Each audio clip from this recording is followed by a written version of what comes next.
part 3 of the 2005 Jeep Grand Cherokee with a 3.7 liter four-wheel drive, doing the oil pump change. Oil pump is right there, this big thing around the crankshaft.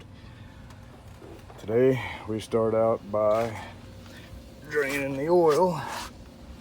I already got the oil draining out. I'm just gonna keep the plug out and let it drip for quite a while because I don't need it. But drain plug, for those that don't know or don't want to look, 17 millimeter, and the bolt will come out right there where it's dripping. That's where the drain plug is. All right, here we are under the Jeep, looking at the drain pan right here. To pull off the drain pan, or the oil pan, we need to pull off the inspection cover from the transmission because there are bolts under that can't get to. It's gonna be a chore to pull this off because I need to remove motor mount bolts and the intake manifold up top to jack the engine up far enough to pull this out. Mine seems to be different than anybody else's I've seen on YouTube. Nobody's got these thick ones here. Nobody has to jack their engine up to get it out either, just me. Maybe it's because mine's four-wheel drive and YouTube's full of two-wheel drive videos. To remove this inspection cover, there are two 15 millimeter bolts, one on each side. There are more on the back side coming through the bell housing for the transmission here, but somebody before me has had this out and these bolts are not there. So all I got to deal with is the two 15 millimeter bolts. I've got the two bolts out that are holding this thing on. Now you can see it moves up and down here, but that is important so you can get to all of the oil pan bolts holding this thing on, because there are bolts underneath that. I can start taking the oil pan bolts out while I'm down here. They are 10 millimeter bolts all the way around, but eventually I got to remove the motor mount bolts and raise the engine up so I can get that inspection cover right here out and get the rest of the oil pan bolts. All right, got most of the oil pan bolts out, and now I need to lift up the motor, remove the motor mount bolts, this right there. I got the nuts off the back side already, but remove these bolts on both sides. The other one is right here. Pull them out so I can set the engine down. Then I need to use 10 millimeter deep well sockets, take the intake manifold off while the engine is sitting down. This can lift up far enough to come out, but when it's up this high, it don't lift up far enough to come out. So when this is out, then I can lift the motor up high enough to get that inspection cover off of the transmission. Now, got the engine hoist or cherry picker, whatever you want to call it. I'm gonna hook it up to this bolt right here. Well, not this one, I'm gonna put a shorter one in. But pull up the engine from here, slide out the motor mount bolts, and then set it back down. Well, this is how I hooked up the chain. I didn't want to pull off the hood. In order to lift up from the center there, I'd have had to pull off the hood so this arm could go up high enough. But lift up the motor that way, pulled out the two motor mount bolts, and now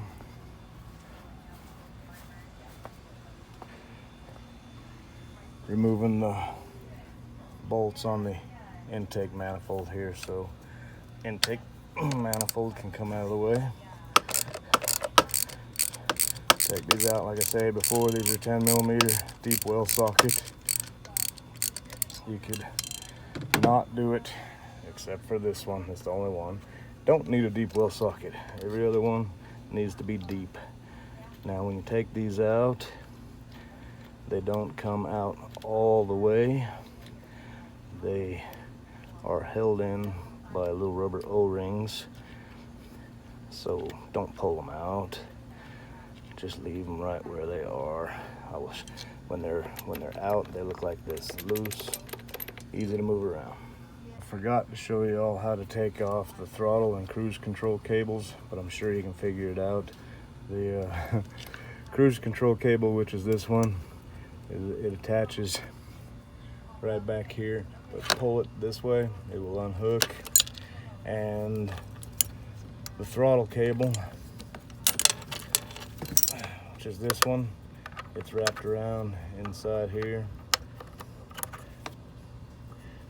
If I can get it back in.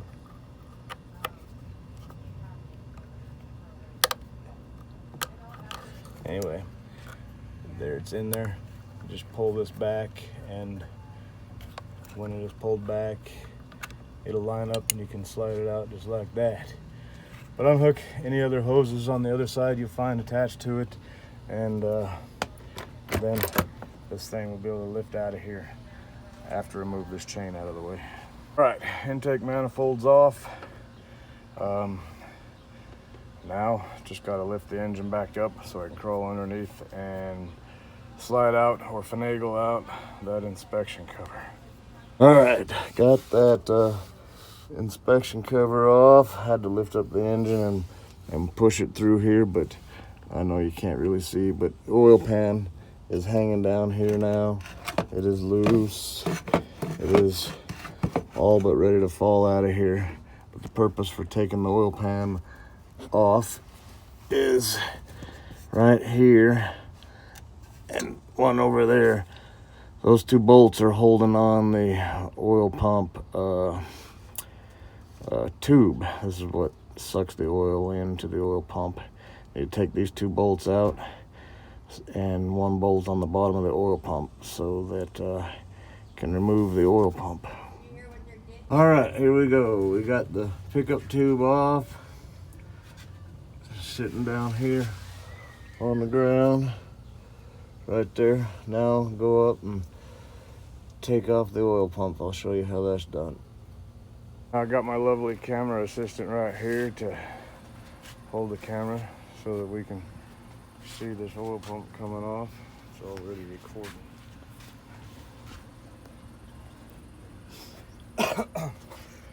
Should be easy.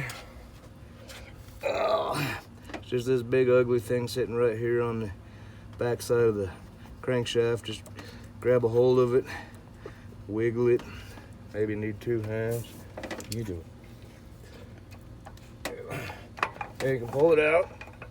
And that's it. She's off. We're gonna open this up and see what's inside it. Get it over here in the sound. See what went wrong with it. It's pretty dirty, pretty ugly. All right, stop.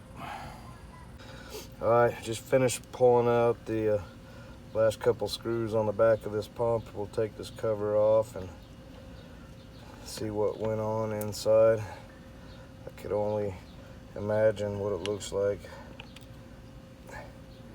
Had a rough life with all the things I found inside the oil each time I've had this thing apart. Last screw out now.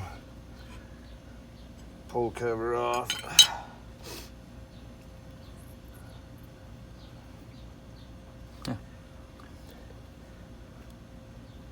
It don't look too awful bad, but shouldn't.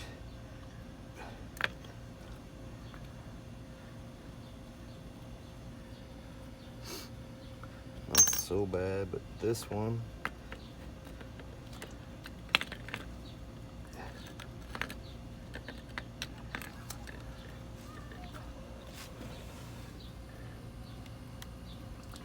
Wore out nice and even. Everything's nice and sharp in here. We can see here where it was grinding down all the parts inside here. Everything in here is razor sharp and gritty. Stop. Here we go. New oil pump. A lot prettier looking. back side of it. This is the hole that the pickup tube goes into. This here is a new O-ring for the pickup tube. But this will go on down there. All right, you don't want to dry start an oil pump. So I poured some oil in here, got it all lubed up. You can see in there some residual oil sitting around it. Spun it around, made sure everything's coated inside there. So it's got as much oil as can fit in there without leaking out all over the place. So no dry start. Now looking at this oil pump, you can see the inside is not completely round. There are some slots on there. The crank down there, maybe you can't see it, but the crank also has those grooves for the slots to fit on. So when you install the pump, those slots got to be lined up with the grooves on the crank so that the pump can go all the way back. And hopefully I can get it pretty quickly. And I got it. Slides all the way back, right on flat spot here and flat spot on the other side. So enough for day 3 working on this Jeep. I do a little bit here and find something else to do for a while, a little bit over here again. Makes it take too long. But anyway, I guess I'll come back tomorrow.